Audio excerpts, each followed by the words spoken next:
Welcome back to the channel. Today we're going to be installing a boost gauge. These are going to be some of the stuff that you guys need. I'm missing some stuff here, but you need the boost gauge, the vent pod, some Loctite. But first we're going to start off taking that boost gauge tapper outside of the bag. We're going to set this thing up. Now this is where I got it. I got it from Amazon. You could get these for like 10 bucks.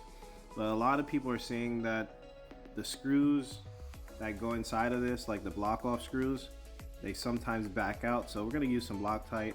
I'm only going to use one port. If God forbid I need another port later down the line, I'll just order another one. But definitely a quality fit on how they made this thing. So we're going to get started in a few over here.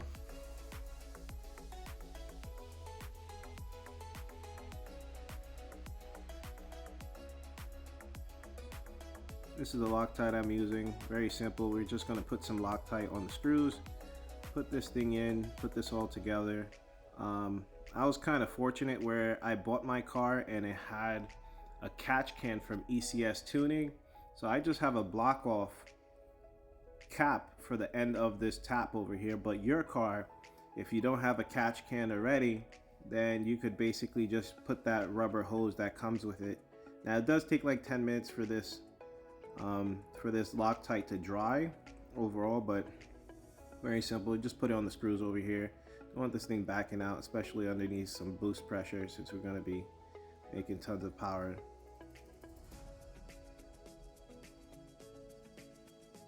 All right, very simple. Comes out very clean. I like the way this thing looks. Now let's go install this on the car. It has this little O-ring thing over here. It's like a clip. You put that clip over there. Now back to the car over here. We're gonna install it right there on the intake manifold. You guys can see it over there. Let the camera focus. Boom. She looks pretty over there. Just want to push it in. Now your car, if you don't have a catch can, you're just gonna have like a regular rubber hose over there that comes out, and then you put that instead of my cap, that purple thing. But you just push it in, put the clip in, make sure it's in the same direction you want to put it. That's pretty simple right there. Next, you want to take off this cover piece that covers the battery and the other components, the brake boosters back here. And we're gonna run our vacuum line back there. Now I got this vacuum line off of Amazon. This is a 10-foot vacuum line. I believe it's a 1/8 vacuum line. You just want to push it on there. I'm gonna zip tie everything later, but make sure it's snug. Don't want no boost leaks or anything like that. I'm gonna run it in the back of my firewall over here, zip tie it onto some stuff. You want to sneak it in through that grommet and run it back over here, and then you can stop over there next to the brake booster. And then I'm gonna use a straight, but first we gotta figure out how we're gonna get this boost line into the vehicle.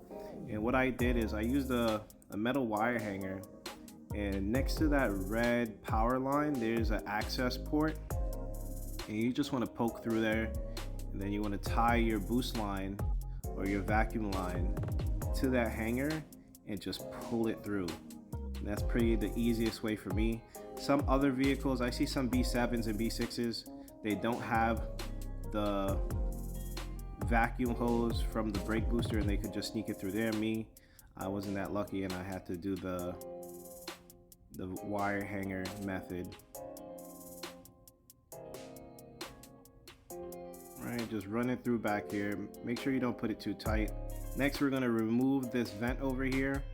You're gonna basically take it all apart. It's kind of hard to do it with one hand, so I'm gonna disappear for a second, but after that I'm gonna install that pod I got. Boom, I installed the pod and the job is pretty much done. So let me catch you up to speed. I use 14 gauge wire behind the boost gauge, put it back there. There's actually, I use the tap over there, and then there's a ground over here, so you kind of got to play around with it to see which one works. But those are the taps that I use.